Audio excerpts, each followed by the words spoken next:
Digital arrest মানুষ হন এই সাইবার ক্রাইমের জালে পড়ে, এবং সেটা একটা মানসিক পর্যায়েও অনেক সময় চলে যায়। হুম। তো এটাকে আপনারা কিভাবে হ্যান্ডেল করেন, কিভাবে হ্যান্ডেল দেখুন, করছেন আমরা রাদার? আমরা যেটুকুনি আমাদের কাজ করতে, করতে যেটুকুনি এক্সপেরিয়েন্স করেছি, ইটস অল অ্যাবাউট ফিয়ার সাইকোসিস। মানে কোনো মানুষকে আপনি ফার্স্ট যখন কোনো একটা নোটিশ পাঠাচ্ছেন, গভর্নমেন্টের নোটিশ, হ্যাঁ? তো হতে পারে কোনো পুলিশ অথরিটির, হতে পারে সেটা কোনো কোর্টের notice, all are fake of course. সেই নোটিশগুলো যখন আপনারা সার্ভ করছেন, সেই মানুষটা ১ম এই ওই নোটিশটা পেয়েই ভাবছে যে এটা হয়তো এমিনেন্টলি গভর্নমেন্ট বা সেরম কোনো স্ট্যাটিউটরি অথরিটির কাছ থেকে এসছে। তো স্বাভাবিক কারণে সেটা নিয়ে ভাবনা চিন্তা স্টার্ট করেন। এরপরে স্টার্ট হয় ব্ল্যাকমেইলিং করা, অথবা তাদের মধ্যে ওই ফিয়ারটাকে ইনডিউস করা। সেটা কিভাবে করা হয়? একটা ভিডিও কল স্টার্ট হয়।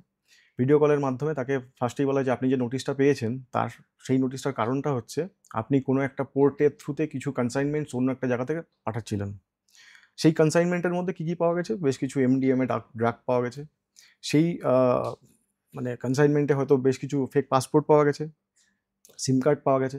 এবার যখনই এই জিনিসটা আপনাকে বলা হবে, আপনার মনে একটা ওই বললাম ফিয়ার সাইকোসিস তৈরি হতে থাকবে যে it's a digital world, right? Anything and everything is possible. মানুষ ওই ভয়টাতেই কাজ করতে, করতে ইন্টারেকশন স্টার্ট করে, এবং এই ইন্টারেকশনটা যখন আস্তে, আস্তে সুদূর এগোতে থাকে, তখন আস্তে, আস্তে ওরা কি করে? ওরা বলে যে, "ঠিক আছে, আমরা আপনাকে হেল্প করব।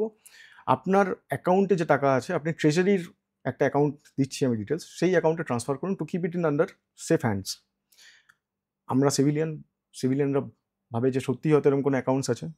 তারা জেনে বুঝে জানছে হয়তো কোনো স্পেসিফিক নামের এগেইনস্টেই সেই অ্যাকাউন্ট ওপেন হয়েছে, এবং সেই অ্যাকাউন্টটা গভর্নমেন্টের কোনো ওখানে হয়তো মানে ইয়ে নেই, ইনভলভমেন্ট নেই।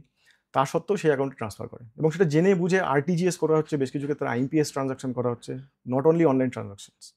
তো দিস ইজ অল গেটিং